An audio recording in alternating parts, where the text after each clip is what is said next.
ನಮಸ್ತೆ ಸ್ನೇಹಿತರೆ, ನನ್ನ ಹೆಸರು AC ಚೆನ್ನಪ್ಪ ಅಂತೇಳಿ.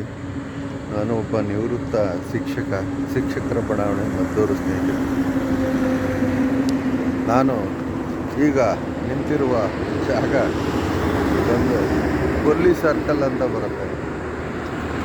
ಆ ಕೊಲ್ಲಿ ಸರ್ಕಲ್ನಿಂದ ಬೆಂಗಳೂರು ಕಡೆಗೆ ಒಂದು ರಸ್ತೆ ಆಗಿದೆ ಸ್ನೇಹಿತರೆ. ಏನು ಒಂದು ದೊಡ್ಡ ರಸ್ತೆ ಮಾನ್ಯ ನಿತಿನ್ ಗಡ್ಕರಿ ಅವರ ಅಳಿಯ ದಿಲೀಪ್ ಬಿಲ್ಡರ್ಸ್ ಅಂತ ಹೇಳ್ತಾರೆ. ಅವರು ಬೆಂಗಳೂರಿಂದ ಮೈಸೂರಿಗೆ ಹೆದ್ದಾರಿಯನ್ನು ನಿರ್ಮಾಣ ಮಾಡಿದ್ದಾರೆ. ಸೊ ಅದರ ಸುತ್ತ ಬೇಲಿ ಹಾಕಿದ್ದಾರೆ. ಆ ಕಡೆ ಬೇಲಿ ಇಲ್ಲ, ಈ ಕಡೆ ಬೇಲಿ ಹಾಕಿದ್ದಾರೆ. ಸೊ ಇದು ನಾನು ಈ ಒಂದು ಸರ್ವೀಸ್ ರಸ್ತೆಯಲ್ಲಿ ನನ್ನ ಒಂದು ವಾಕ್ ಸ್ನೇಹಿತರೆ ನೋಡಿ, ಇದು ನನ್ನ ಒಂದು ವಾಕ್ ಮೆಟ್ ಅಂತ ಹೇಳ್ಬೋದು. ಇದು ಇಲ್ಲಿ ಒಂದು ಟೀ ಅಂಗಡಿ ಹತ್ರ ಹೋಯ್ತೀನಿ ನಾನು ಸ್ನೇಹಿತರೆ. ಅಲ್ಲಿಗೆ ದಿನವೂ ಇದು ಬರ್ತಾಯಿತ್ತು. ಒಂದು ದಿವಸ ಯಾರೋ ಆಕ್ಸಿಡೆಂಟಾಗಿ ಗಂಡು ಗುಡ್ಡೆ ಕಿತ್ಕೊ ಬಂದ್ಬಿಡ್ತು. ಎಡಗಣ್ಣು ಸ್ನೇಹಿತರೆ ನೋಡ್ಬಿಟ್ಟು ನನಗೆ ಭಯ ಆಗೋಯ್ತು. ಅದನ್ನು ಯಾರೂ ತಗೊಂಡೋಗಿ ಅದನ್ನು ಆಸ್ಪತ್ರೆಗೆ ಯಾರೂ ಅದನ್ನು ವಾಸಿ ಮಾಡಲಿಲ್ಲ. ನನಗೆ ತಾನೇ ನೋಡಿ ವಾಸಿಯಾಗಿ ಒಂದು ಕಣ್ಣಲ್ಲಿ ದಿನ ಅದು ತನ್ನ ಜೀವನ ಮಾಡ್ತಾಯಿದೆ. ನಾನು ಕಂಡ್ರೆ ಅದೆಷ್ಟು ಪ್ರಾಣ ನೋವು. ನಾನು ಸಾಕಿದ ನಾಯಿ ಇದಲ್ಲ.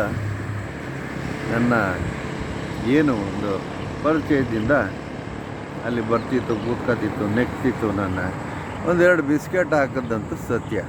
ಅದು ಬಿಟ್ಟರೆ ಇನ್ನೇನೂ ಇಲ್ಲ. ನೋಡಿ ಇಲ್ಲಿ ಬ್ರಿಡ್ಜ್ ಬರುತ್ತೆ. ಆ ಬ್ರಿಡ್ಜ್ ಹತ್ರ ಕಾಯ್ಕೊಂಡು ನಿಂತಿರ್ತದೆ. ಪ್ರತಿ ದಿವಸ ಕಾಯ್ಕೊಂಡು ನಿಂತದ್ದು ನಾನು ಬತ್ತಲೆ ಬರುತ್ತೆ ಬಾ. ಆನಂತರ ಅಲ್ಲಿವರೆಗೆ ಬರುತ್ತೆ. ಅಲ್ಲಿ ನಾನು ಟೀ ಕಾಫಿ ಕುಡಿದು ಅನಂತರ ಇದಕ್ಕೂ ಬಿಸ್ಕೆಟ್ ಹಾಕಿ ಒಂದು ಪೇಪರ್ ಬರುತ್ತೆ. ಪೇಪರ್ ಓದ್ಕೊಂಡು ಮಾಮೂಲಿ ವಾಪಸ್ಸು ನಾನು ಹೋಗಬೇಕಾದ್ರೆ ಇಲ್ಲೊಂದು ಬ್ರಿಡ್ಜ್ ಬರುತ್ತೆ. ಆ ಬ್ರಿಡ್ಜ್ವರೆಗೂ ಬಂದು ನನ್ನನ್ನು ಕಳಿಸ್ಕೊಟ್ಬಿಟ್ಟು ಹೋಗುತ್ತೆ ಸ್ನೇಹಿತರೆ. ನೋಡಿ ಎಂಥ ಗುಣ.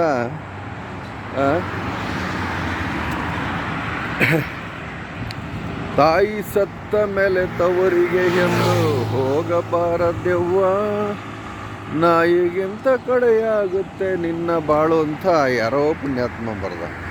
ಆದರೆ ನಾಯಿ ನಿಜವಾಗ್ಲೂ ಕನಿಷ್ಠ ಅಲ್ಲ ಸ್ನೇಹಿತರೆ. ನಿಜವಾಗ್ಲೂ ನಾಯಿ ಈಸ್ ಅ ಪೆಟ್ ಅನಿಮಲ್. ಎಷ್ಟೋ ಜನ ಲಕ್ಷಾಂತರ ರೂಪಾಯಿ ಖರ್ಚು ಮಾಡಿಕೊಂಡು ಈ ನಾಯಿಯನ್ನು ಏನು ಚೈನ್ ಹಾಕ್ಕೊಂಡು ಅದಕ್ಕೆ ಇದು ಮಾಡಿಕೊಂಡು ಸಾಕ್ತಾರೆ.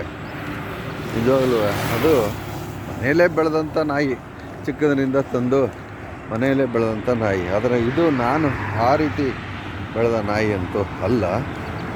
ನೋಡಿ ಎಷ್ಟು ಆ ಪ್ರೀತಿ ವಿಶ್ವಾಸವನ್ನು ತೋರಿಸ್ತದೆ. ಆದರೆ ಈ ಒಂದು ಪ್ರೀತಿ ವಿಶ್ವಾಸ ನಮ್ಮ ಜನರಲ್ಲಿ ಇಲ್ಲ, ನಮ್ಮ ಜನನಾಯಕರಲ್ಲಿ ಇಲ್ಲ, ನಮ್ಮ ಆಳುವ ಅಧಿಕಾರಿಗಳಲ್ಲಿ ಇಲ್ಲ.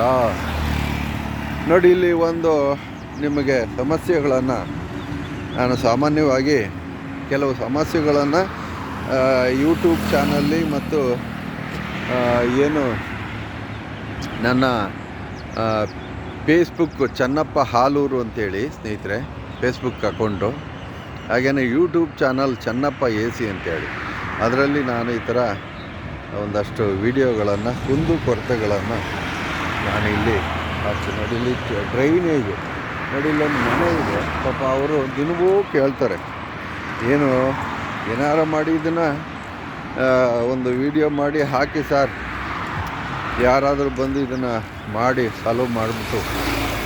ಪಾಪ ಯಾರು ಏನು ಇಷ್ಟು ನಾನು ದಿವಸ ಮಾಡ್ತಾಯಿದ್ದೀನಿ, ಇದನ್ನು ಮಾತ್ರ ಯಾರೂ ಗಮನಿಸ್ತಾನೇ ಇಲ್ಲ. ನಮ್ಮ ಜನನಾಯಕರು ಒಂದಷ್ಟು ಕೆಲಸಗಳನ್ನು ಮಾಡ್ತಾಯಿದ್ದಾರೆ, ನಿಜ ಸತ್ಯ. ಅದ್ರ ಜೊತೆಗೆ ಒಬ್ಬ ಕಾಂಗ್ರೆಸ್ ಅಧ್ಯಕ್ಷ ಚೆಲುವರಾಜ, ನನ್ನ ಶಿಷ್ಯನೇ ತೈಲೂರು, ಅವನಿಗೂ ಕೂಡ ನಾನು ಕೇಳ್ಕೊಳ್ತಾ ಇದ್ದೀನಿ, ದಯಮಾಡಿ ಇಂಥ ಕೆಲಸ ಕಾರ್ಯಗಳನ್ನು ಮಾಡ್ರಪ್ಪ, ಒಂದು ಸಮಾಜ ಸೇವೆ ಮಾಡಿ ಅಂತ. ಆದರೆ ಅವ್ರಿಗೆ ಯಾರಿಗೂ ಇದು ಗಮನಕ್ಕೆ ಬರ್ತಾ ಇಲ್ಲ ಅಂತ ಕಾಣಿಸ್ತದೆ. ದಯವಿಟ್ಟು ಯಾರಾದರೂ ಇದನ್ನು ಅಧಿಕಾರಿಗಳ ಮಟ್ಟಕ್ಕೆ ಫಾರ್ವರ್ಡ್ ಮಾಡಿ ನನ್ನ ಈ ಒಂದು ಕೊರಗನ್ನು.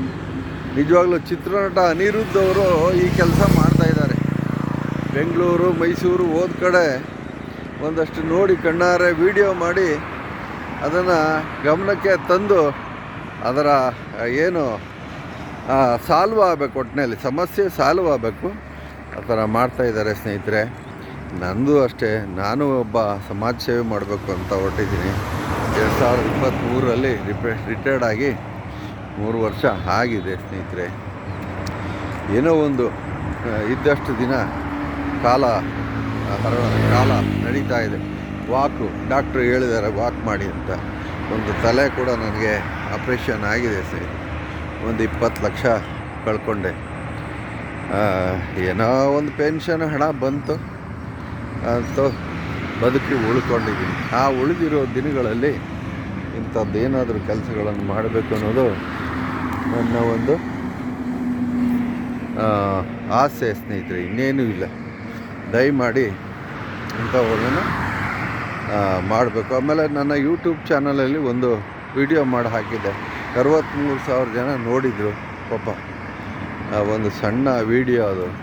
ಒಬ್ಬ ಹಾರ್ಮೋನಿಯಂ ಬಾರಿಸ್ಕೊಂಡು ಭಿಕ್ಷೆ ಮಾಡೋಕ್ಕೆ ಅಂತ ಬರ್ತಾನೆ. ಆ ಭಿಕ್ಷೆ ಮಾಡೋನ್ನ ಬೇಡಕನಪ್ಪ, ಈ ಭಿಕ್ಷೆ ಮಾಡಬೇಡ, ಯಾರಿಗಾರ ಇದನ್ನು ಕಲಿಸು, ಆಗ ಅದರಿಂದ ಪ್ರಯೋಜನ ಆಗುತ್ತೆ. ಇದು ಲಕ್ಷ್ಮಿ ಅಂತೇಳಿ, ದೇವರು ಅಂತೇಳಿ, ಏನೋ ದೇವರು ನಂಬಿಕೆ ಇಟ್ಕೊಂಡಿರ್ತಾರಲ್ಲ, ಹಾಗಾಗಿ. ಸೊ ನಾನು ಕೂಡ ಈ ಭಿಕ್ಷುಕರನ್ನು, ಬಡವರನ್ನು ರಕ್ಷಣೆ ಮಾಡಬೇಕು ಅಂತ ಹೊರಟಿದ್ದೀನಿ ಸ್ನೇಹಿತರೆ. ದಯಮಾಡಿ ಇದೆಲ್ಲ ಮಾಡಬೇಕು. ನೀವು ಕೂಡ ಇದೇ ಥರ ವಿಡಿಯೋ ಮಾಡಿ ಹಾಕಿ ಸಮಾಜಕ್ಕೆ ಏನಾದರೂ ನಿಂತ್ಕೊಳ್ಳಿ. ನಮ್ಮ ಸ್ನೇಹಿತರು ವಿವೇಕಾನಂದ ಅಂತೇಳಿ ಬೆಂಗಳೂರಿನಲ್ಲಿ ಇಂಥದ್ದೇ ಕೆಲಸ, ಪ್ರಬುದ್ಧ ಮನಸ್ಸುಗಳ ಒಂದು ಲೇಖನ ಮಾಲೆಯನ್ನು ಬರೀತಾ ಇದ್ದಾರೆ ಭಾಳಷ್ಟು. ಅವರ ಕನಸು ಭಾಳ ದೊಡ್ಡದಿದೆ. ಆದರೆ ದೇಶ ಇವತ್ತು ಕುಲಗೆಟ್ಟು ನಿಂತಿದೆ. ಭ್ರಷ್ಟಾಚಾರ ಎಲ್ಲೆಲ್ಲೂ. ಇವತ್ತು ಎಲೆಕ್ಷನ್ ನಡೀತಾ ಇದೆ. ಅದೆಷ್ಟು ಚೆನ್ನಾಗಿ ನಡೀತದೋ ಗೊತ್ತಿಲ್ಲ. ನಮಗೆ ಹಾಕ್ಬೇಕಾವಲ್ಲ. ಒಟ್ಟಿನಲ್ಲಿ ನೀವು ಅಂದರೆ ನನಗೆ ನಾನು ಯಾರಿಗೂ ಅನ್ಯಾಯ ಮಾಡದಂತೆ ನನ್ನ ಹಿಟ್ಟನ್ನು, ನಾನು ತಿನ್ನುವ ಹಿಟ್ಟನ್ನು ನಾನೇ ಸಂಪಾದನೆ ಮಾಡಿ ಬೇರೆಯವರ ಹಗಲಿನಿಂದ ತೆಗೆದುಕೊಂಡುವಂಥ ತಿನ್ನುವಂಥ ಬುದ್ಧಿ ನನಗೆ ಬಾರದಿರಲಿ ಅಂತ ಹೇಳ್ತಾ, ನೀವು ಕೂಡ ಇದನ್ನು ಫಾಲೋ ಮಾಡಿ ಅಂತ ಹೇಳ್ತಾ, ನನ್ನ ಮಾತುಗಳನ್ನು ಆಲಿಸಿ ಒಂದಷ್ಟು ಫಾಲೋಯರ್ಗಳು. ನಾನು ಬೆಳಗಿನ ಜಾವ ತರಕಾರಿಗಳನ್ನು ತಿಂತಾಯಿದ್ದೀನಿ. ಆಹಾರ ಪದ್ಧತಿಯನ್ನು ಒಂದು ಸುಧಾರಣೆ ಮಾಡ್ಕೊಳ್ಳೋಕ್ಕೋಸ್ಕರ. 63 ನನ್ನ ವಯಸ್ಸು. ಹಾಗೆ ನಾನು ಈ ರೀತಿ ದಯಮಾಡಿ ನಮ್ಮ ಆರೋಗ್ಯ ನಮ್ಮ ಕೈಲೇ. ನಾವೇನು ತಿಂತೀವಿ ಆ ರೀತಿ ನಮ್ಮ ಆರೋಗ್ಯ ಇರುತ್ತೆ. ಅದು ಥ್ಯಾಂಕ್ ಯು ಸೊ ಮಚ್.